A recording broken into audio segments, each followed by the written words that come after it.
আসসালামু আলাইকুম ওরহমতুল্লাহ। আসন্ন ঢাকা সিটি কর্পোরেশন নির্বাচনে ঢাকা দক্ষিণ থেকে মেয়র হিসাবে প্রতিদ্বন্দ্বিতা করার সিদ্ধান্ত নিয়েছি। কোনো দলীয় অবস্থান এখনও নাই। কেউ যদি দলীয়ভাবে আত্মীকরণ করতে চায়, উন্মুক্ত আছি।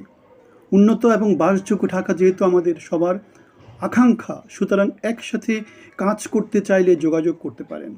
যারা ওয়ার্ডে ওয়ার্ডে কমিশনার এবং কাউন্সিলর হয়ে নির্বাচন করতে চান, তারাও যোগাযোগ করতে পারেন। আমরা সুলভে সর্বোচ্চ সেবা নিশ্চিত করতে চাই। সেই লক্ষ্যে আমাদের স্লোগান হোল্ডিং ট্যাক্স অর্ধেক, খরচ অর্ধেক, সেবা পুরোটা, সেবা দ্বিগুণ। আপনাদের সেবা করার যোগ্য মনে করলে অংশী হতে পারেন, শেয়ার করতে পারেন, ভলান্টিয়ার হতে পারেন। আগামী শুক্রবার রমজানের আগে আগে আমরা ভাষা শহীদদেরকে স্মরণ করে দেশমাতৃকার কল্যাণে জনসেবায় আপনাদের সমর্থন চেয়ে আপনাদের ধারে ধারে আসছি ইনশাআল্লাহ। আল্লাহ আমাদের সহায় হন। বাংলাদেশ জিন্দাবাদ।